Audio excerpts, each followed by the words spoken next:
Zina and the Riddle of the Twin Kingdoms.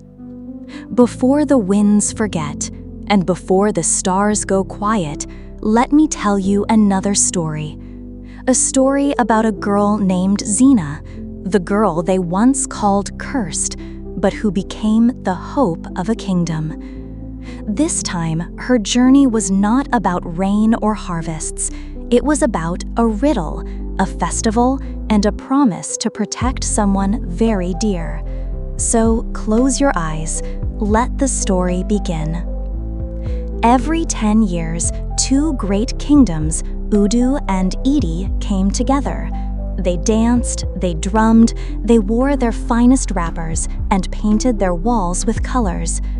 At the heart of it all was a sacred tradition, the Festival of Unity. Each time, one kingdom hosted. Last time, it was Edi. This time, it was Udu. The kingdom of Udu sparkled with joy, but this year, there was a whisper in the wind. Because this year, the riddle would not be a game. This year, the prize was a person. In the palace of Udu, where moonlight kissed the windows, Princess Adesi read a letter that made her heart freeze. Solve the riddle or surrender the princess. The people were stunned, the elders murmured, but the law of the festival was clear. If Udu could not solve the riddle, they must give what was asked, and Edi had asked for their only princess. Princess Adesi trembled, but Zina, her loyal friend, whispered, "You are not going anywhere. If they bring a riddle no one can solve, then I will solve it for you." The people prepared for the festival with a strange mix of joy and worry. Mothers braided hair tightly. Fathers tuned drums with shaking hands. Some whispered prayers, others whispered fears.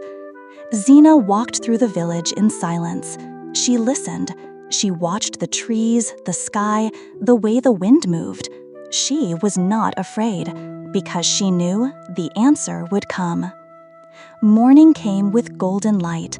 The kingdom of Edi arrived with song and ceremony. The oracle, dressed in feathers and beads, stepped forward. "Here is our riddle. I have a mouth but never speak. I run but never walk. I have a bed but never sleep. What am I? You have until sunset, or surrender the princess." The seventh drum sounded. The countdown had begun. The sun moved slowly, but time moved fast. "Is it the wind?" someone guessed. "No," another replied. "Fire? Shadow? An echo? Wrong, wrong, wrong." The drums echoed each failure. 1, 2, 3, all the way to 6. Zina sat with her eyes closed beneath her tree. She wasn't guessing. She was listening. The 6th gong rang. Only one remained. The air was heavy. Princess Adesi held her breath. King Olana gripped his staff. The oracle raised his hand. Time is ending. Udu must choose. Then Zina rose. With calm steps, she walked forward. She spoke. "The answer is a river. It has a mouth but doesn't speak.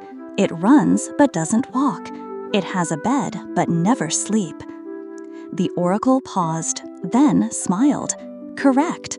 The square erupted with cheers. Drums, claps, laughter. Children danced in circles. Old men cried. The princess hugged Zina with all her heart. "You did it again," she whispered. And the people who once doubted Zina now bowed in respect. King Olana stepped forward. He raised his voice so all could hear. "Zina is no longer just a voice of wisdom. From today, she shall be called the Heart of Udu." And every child, every elder, every dancer in the square clapped for the girl who once sat alone under a tree.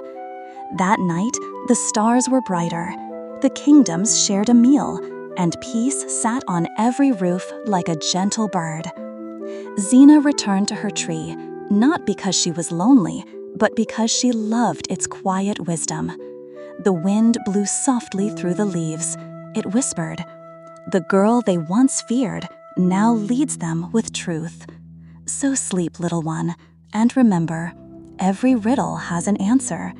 Every voice has a purpose, and sometimes the smallest child carries the biggest heart. Good night. Tomorrow will be better.